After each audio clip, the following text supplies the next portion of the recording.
qui minimisaient et entachaient les efforts de cette wilaya. Ne répondons par les résultats. Le PEM est là et le bac arrive. Monsieur le ministre de l'Éducation nationale, nous avons pris connaissance de vos propos relatifs au classement de notre wilaya, dont les résultats du brevet d'enseignement moyen année scolaire 2024-2025, des propos que nous jugeons réducteurs et injustes à l'égard d'une communauté éducative qui œuvre avec rigueur malgré des conditions souvent difficiles. Si le classement statistique et indicateur, il ne saurait à lui seul refléter l'engagement réel des élèves, des parents et de la famille éducative. Faut-il rappeler que la wilaya de Tizi Ouzou a toujours occupé les premiers rangs nationaux dans les examens officiels grâce à une culture d'excellence enracinée, à une implication citoyenne forte et à une conscience éducative remarquable. Nous attendons de vous, Monsieur le ministre, un discours de valorisation, d'écoute et d'accompagnement pour la wilaya de Tizi Ouzou qui mérite d'être soutenue et encouragée, qui réclame plus de moyens.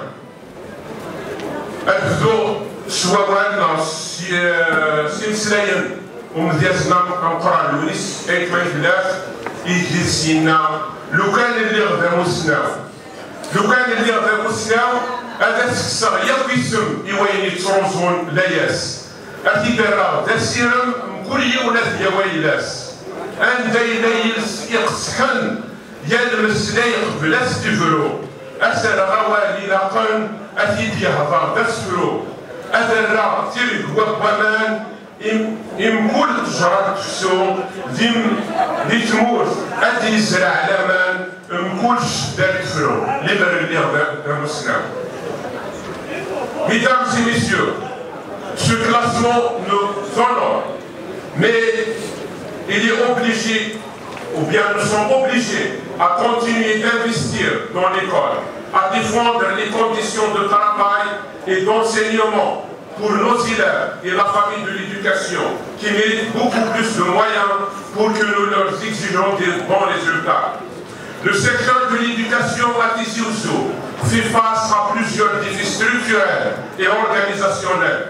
De nombreuses écoles primaires, CEM et lycées à travers la wilaya souffrent de carences structurelles graves qui impactent négativement la qualité de l'enseignement, les conditions de scolarisation et le bien-être des élèves. Ces lacunes concernant particulièrement manque de personnel pédagogique et administratif et de services, les cantines scolaires, les unités de dépistage, les salles de sport, les aires de jeu et les cours non aménagés ou dégradés, les clôtures des établissements démolis ou, à savoir, inexistantes, problèmes d'étanchéité, non-raccordement en gaz de ville dans quelques établissements, réseau d'AEP et d'assainissement, des blocs sanitaires, réseaux électriques défectueux et absence d'Internet, le type de travail le plus répandu, le transport scolaire. Un déficit notamment en encadrement observé avec moyen de 287 établissements scolaires sans directeur, dont environ 193 écoles primaires, des collèges et des lycées dans la même situation. Cette pénurie résultat de manque de candidatures pour ces postes et des fois la non-obtention de concours organisés à cet effet. En finalité, les établissements qui payent la facture sont souvent les établissements situés dans des zones reculées. Le déficit en personnel enseignant et administratif est un problème récurrent. Certains établissements fonctionnent sans directeur, des fois avec un faisant fonction, ce qui perturbe le bon déroulement des activités pédagogiques et administratives. Le manque des directeurs, des surveillants, des proviseurs, des adjoints d'éducation, des conseillers d'orientation, des OP, ouvriers professionnels et des gardiens, malgré des opérations de recrutement annuelles, mais reste insuffisant. Et même la carte scolaire et les affectations de personnel restent non équilibrées, pour des raisons généralement de rapprochement de personnel de lieu de résidence.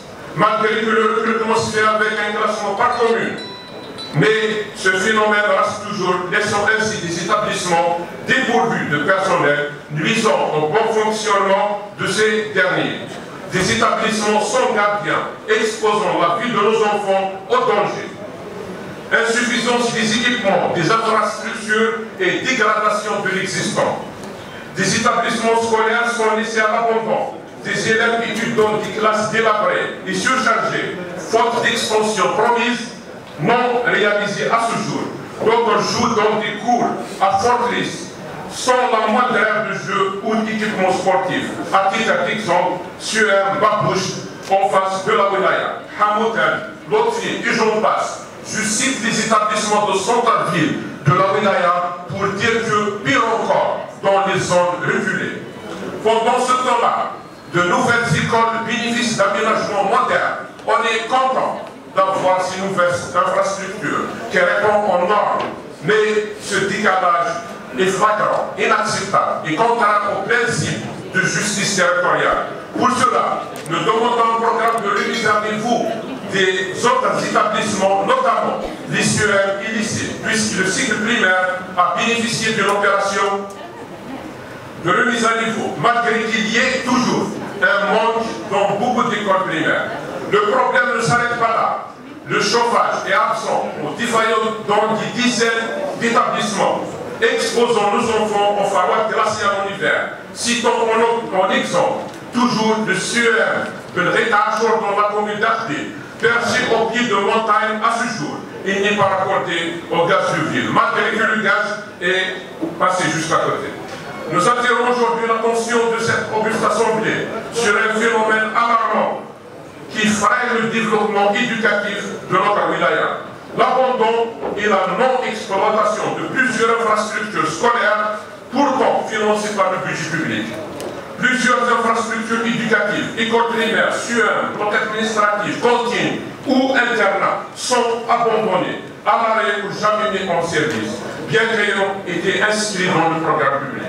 Ces structures inachevées ou désertées, visibles dans plusieurs communes, témoignent d'un gaspillage de ressources et de deniers publics à cause d'un manque de suivi de l'administration responsable. Où est le suivi administratif et technique de ces projets? Pourquoi ces retards ne sont-ils ni expliqués ni sanctionnés? Quelles mesures concrètes sont prises pour relancer les opérations en arrêt et celles qui ont cours en faible cadence? Écoles primaires constatent 8 000 non réceptionnés après des années que les travaux sont achevés. Chantiers de CEM ou lycées abandonnés par les entreprises. Internats non exploités, bâtiments endommagés par le temps, les vols ou les actes de vandalisme. Exemple, tous les établissements dotés d'internats, ces bâtiments en dégradation continue, sans arrêter une politique d'exploitation. Pourquoi ne pas demander des autorisations de transformation selon le besoin des établissements d'implantation? Il faut engager sans délai un recensement exhaustif de ces structures par une commission wilaya de suivi en coordination avec les directions de l'éducation, de l'urbanisme et des domaines, chargés d'arrêter une situation réelle de ces biens, d'examiner la possibilité de réaffectation de certains bâtiments à des usages sociaux ou éducatifs alternatifs si leur utilisation n'est plus envisageable à court terme. Nous appelons donc les responsables à prendre toutes les mesures nécessaires pour garantir la fin des travaux et l'exploitation effective des infrastructures en cours ou en arrêt, dans un délai clair et transparent. Nous exprimons devant vous aujourd'hui, avec un sentiment d'urgence et de responsabilité, notre wilaya, reconnu pour son attachement à l'éducation, fait face à une contradiction inacceptable. Des écoles conservées, des infrastructures financées et pourtant il reste fermé ou inachevé.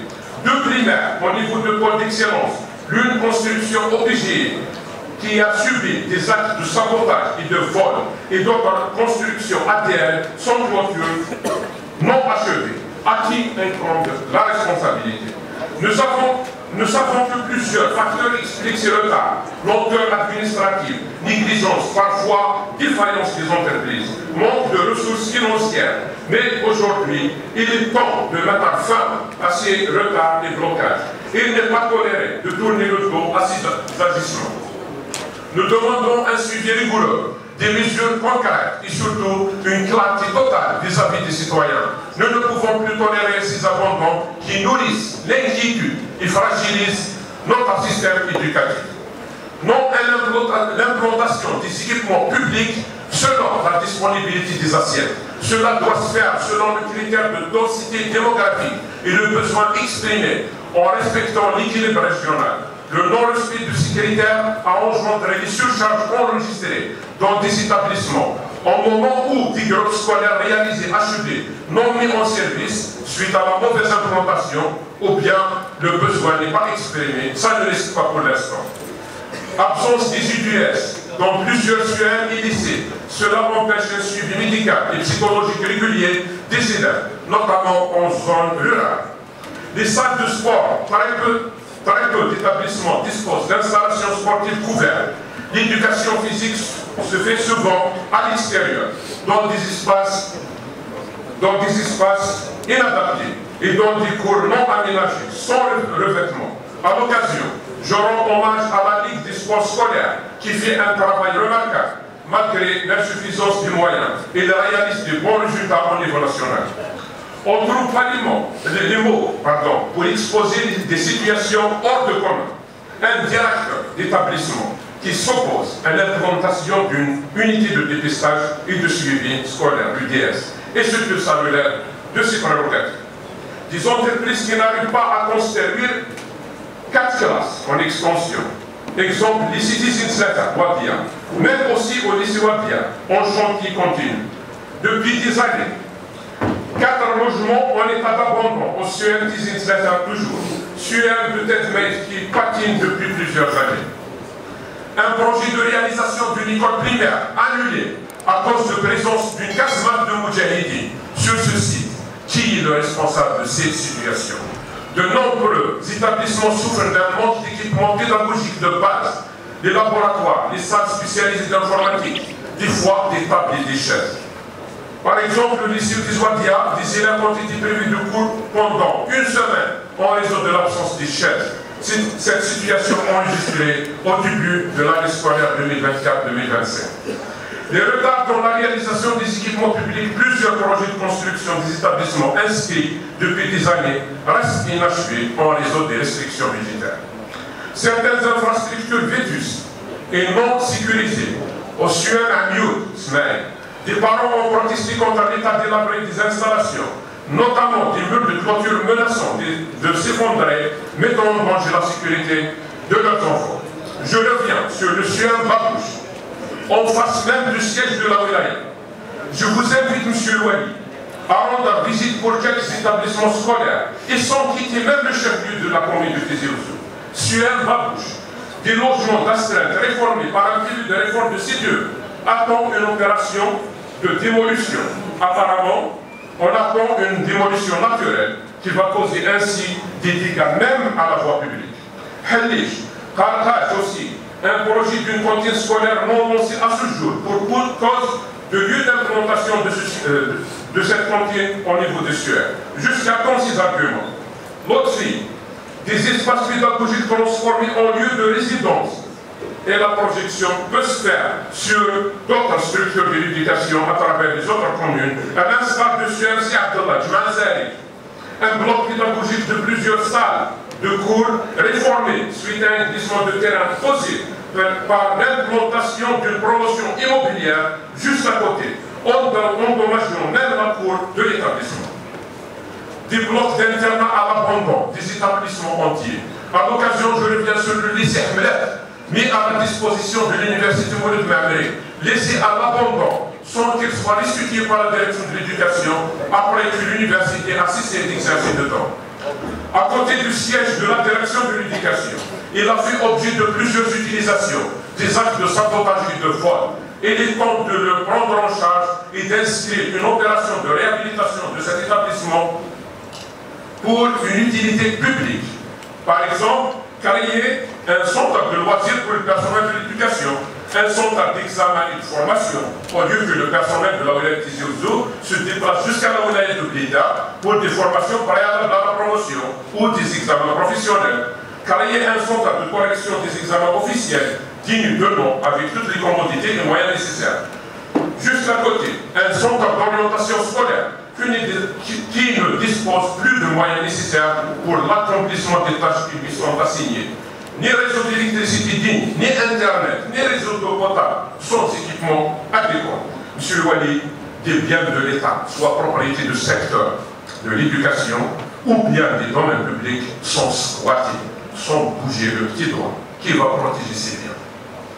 Les cantines scolaires, les cantines de nos établissements souffrent d'un manque de moyens financiers et matériels, avec une allocation de 65 dinars par repas pour un élève. Il est difficile de fournir des repas équilibrés et nutritifs. Cette situation compromet à la santé et la concentration des élèves. Donc, de nombreuses localités poussant des élèves à faire de longues distances à jeun ou à se priver de repas chauds. Et dans la plupart des établissements, des salles de cours transformées en cantines scolaires engendraient la surcharge des classes à titre d'exemple. SUER, Frère Ahmed F. Bouadou, établissement nécessite la réalisation d'une cantine scolaire. SUER Babouche aussi. Cet établissement observe l'exode des élèves vers les SUER Hamoud Tanali et Dar Saïd. Ces derniers, inondés de demandes de transfert à chaque rentrée scolaire, vu qu'elle dispose de cantines scolaires. SUER Mouloud Faraoui, les travaux de réalisation d'une cantine scolaire à l'heure actuelle n'ont pas vu le jour. Nous demandons une inscription globale pour tous les établissements qui ne disposent pas de cette infrastructure pour en finir définitivement avec ce problème. Nos enfants méritent les mêmes conditions d'apprentissage, qu'ils soient à Dra, Mizan, à Wadia, à Ain Hammam, à Bousdjen ou à Tizi Ouzou. Pardon. Logement de fonction. La situation des logements destinés au personnel du secteur de l'éducation à Tizi Ouzou demeure préoccupante, affectant l'ensemble des paniers éducatifs. Les défis majeurs incluent l'occupation illégale des logements de fonction. Aucun programme de réalisation de projets de logement destinés au secteur de l'éducation. Là où il faut mettre en place un plan de logement spécifique pour le personnel éducatif, inclut des quotas réservés dans les programmes de logements sociaux et LPA. Trouver une formule pour répondre ou bien pour prendre en charge les fonctionnaires du secteur de l'éducation dans les différents programmes de logement de l'État et faire bénéficier des ayants. Il faut que les fonctionnaires qui relèvent du secteur rattachés il faut que tous les fonctionnaires qui relèvent du secteur rattachés à la fonction publique auront le droit d'accès au logement social. De nombreux logements de fonction, notamment dans les écoles primaires, sont toujours occupés par des anciens enseignants ou directeurs désormais à la retraite.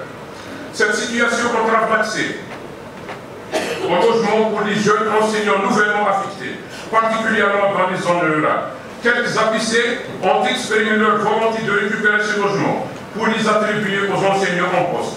Des enseignants et des directeurs qui ont mis toute leur vie au service public, aujourd'hui se trouvent dans des situations précaires. Au moment où il fallait un traitement cas par cas, mais sans autant faire deux poids deux mesures. Et avant d'ouvrir ce dossier, on ne peut pas passer sans citer encore une fois le logement de fonction de premier responsable du secteur, fermé, non récupéré à ce jour, après plus de 10 ans que l'ancien Dieu a quitté Tizi Ouzou, et plusieurs autres logements fermés ou non récupérés. Il y a même ceux qui sont occupés par des gens qui n'ont aucune relation avec le secteur de l'éducation. Et donc, ils n'ont pas le droit, même s'ils sont du secteur. Un autre phénomène qui caractérise certaines communes, je dis bien certaines communes, c'est la gestion politisée des logements de la Seine. Le problème de transparence dans l'attribution des logements de fonction au niveau des écoles primaires, les logements de fonction prévus pour les directeurs et enseignants sont souvent mal attribués, occupés illégalement ou détournés de leur vocation pédagogique. Le traitement de deux poids, deux mesures de dossiers, il y a des occupants en justice et d'autres se permettent même de jumeler deux appartements sans bouger le petit doigt par les apicés, pour des raisons généralement juridiques, politiques ou détriment de bon fonctionnement des établissements scolaires. Nous exhortons M. Louani d'établir un inventaire et un fichier de parc logement de tous les établissements scolaires de notre wilaya, par établissement, par commune et les notes des bénéficiaires, et d'arrêter un barème unifié pour l'attribution des logements vacants d'une manière légale pour les ayants droit. Nous nous engageons en tant que président de la commission éducation et les membres de la dite commission de cette assemblée de prendre part à ce travail si vous le jugez nécessaire afin de le mener à bon terme. Établir un cadre réglementaire clair pour la gestion des logements de fonction avec des critères uniformes et équitables. Transférer la compétence de gestion des logements scolaires à la direction de l'éducation. La direction de l'éducation, quand elle se retrouve sans pouvoir réel d'intervention, alors que ce sont ces fonctionnaires qui ont subi ces conséquences. Le logement n'est pas un privilège, c'est un travail fonctionnel, vital pour garantir une éducation stable et de qualité.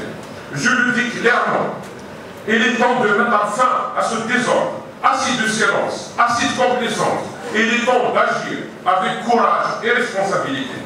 Ces mesures contribueraient à stabiliser le personnel enseignant, à améliorer leurs conditions de travail et par conséquent à renforcer la qualité de l'éducation dans notre village. La numérisation du secteur. J'évoque un sujet qui suscite frustration, colère et perte de confiance au sein de notre communauté éducative. La gestion opaque des plateformes numériques du ministère de l'Éducation nationale. Le ministère de l'Éducation nationale en Algérie a considérablement renforcé la numérisation. Il a mis en place des plateformes numériques telles que Tawrif pour gérer les recrutements des enseignants contractuels. Cette plateforme permet aux candidats de s'inscrire en ligne, de soumettre leurs documents et de suivre l'évolution de leur candidature. Pour faciliter l'imitation des enseignants, le ministère a lancé la plateforme OUSTEL. Ce portail numérique permet aux enseignants de se mettre à leur demande de mutation, de consulter les postes vacants et de suivre les résultats pour garantir une gestion transparente et équitable des mouvements de personnel. Des plateformes pour gérer les activités pédagogiques telles que CELWA.education.gov.dz, inscription, orientation, cursus et résultats. Ces avancées visent à améliorer la transparence, l'efficacité et l'équité dans le secteur. Nous avons tous salué la modernisation avec la mise en place de ces plateformes. Ces outils devaient garantir équité, transparence et efficacité, mais sur le terrain, la réalité est tout autre. Critères flous d'évaluation. Les résultats de sélection ne sont pas toujours justifiés. Des candidats ayant meilleur classement académique sont parfois écartés, sans explication. Favoritisme local. Des enseignants recrutés dans certaines communes alors qu'ils ne remplissent pas les critères prioritaires, au détriment de candidats plus méritants, mais sans appui. Aucune possibilité de recours réel. La plateforme ne permet pas de contester officiellement les résultats ou d'avoir accès au dossier de candidat pour vérification. Résultats non publiés avec détail, sans publication des barèmes utilisés, ni de liste de priorité, ce qui ouvre la voie aux soupçons de manipulation. Accès restreint et manipulation supposée. Certains enseignants affirment que leurs demandes disparaissent ou changent de statut sans raison claire et ce, sans explication de la part de la direction.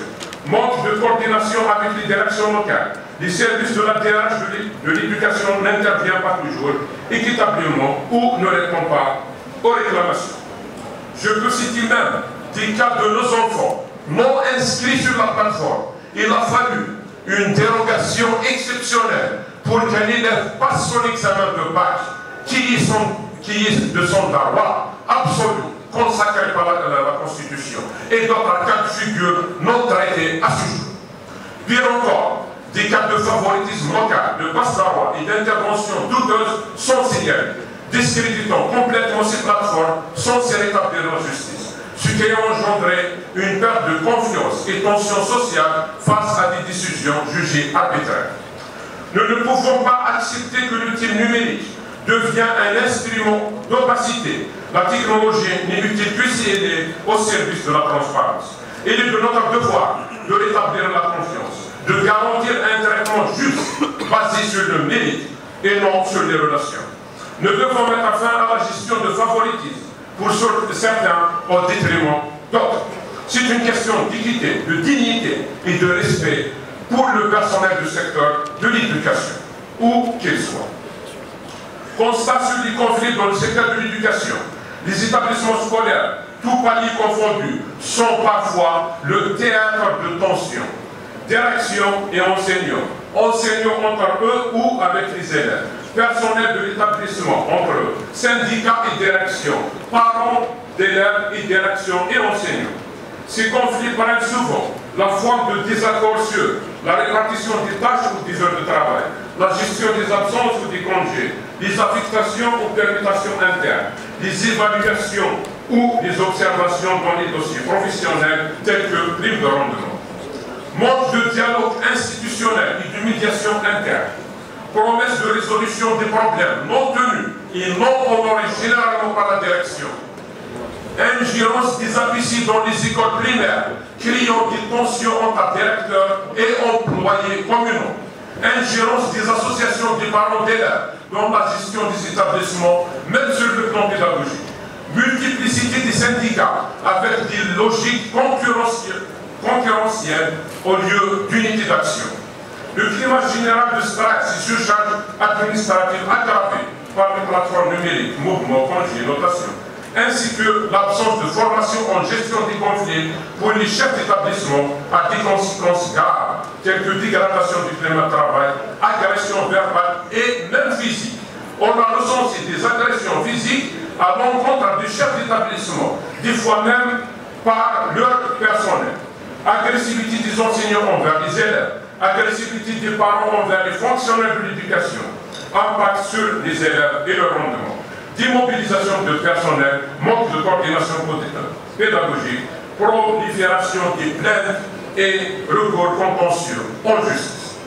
Pour remédier à ces situations, nous préconisons la création d'un comité de médiation interne dans chaque établissement avec appui de la direction de l'éducation, organisation de sessions de formation en gestion de conflits et des ressources humaines à l'intention des directeurs, encourager le dialogue interne intersyndicaux autour d'une charte d'éthique commune, renforcer l'accompagnement psychologique et administratif des personnels en conflit, élaboration par la direction de l'éducation d'un cahier de charge pour unifier le champ d'intervention des associations des parents d'élèves, prérogatives et devoirs, et de se référer à la réglementation dans l'attribution des agréments qui peuvent être retirés en cas de constatation des dépassements.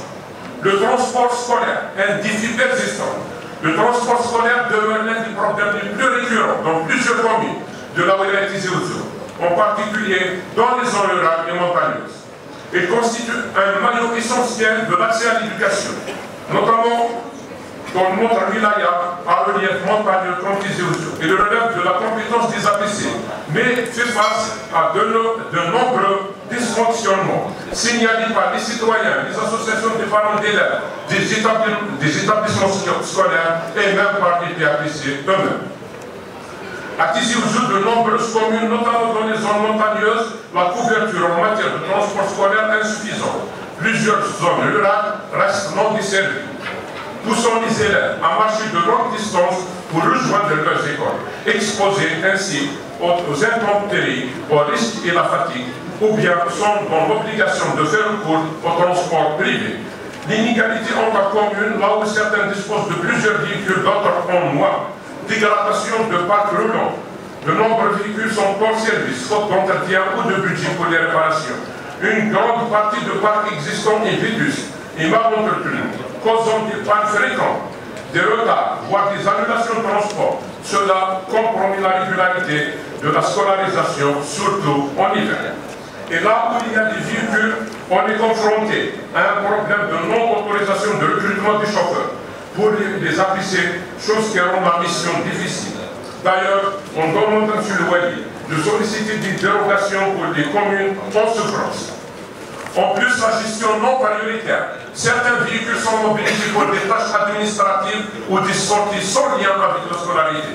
Dans certaines communes, les bus scolaires sont détournés à des fins non pédagogiques. On voit des bus acheminer des courriers et des agents promiscueux. dans la gestion de transport scolaire à Tizi Ouzou, les actions suivantes sont recommandées.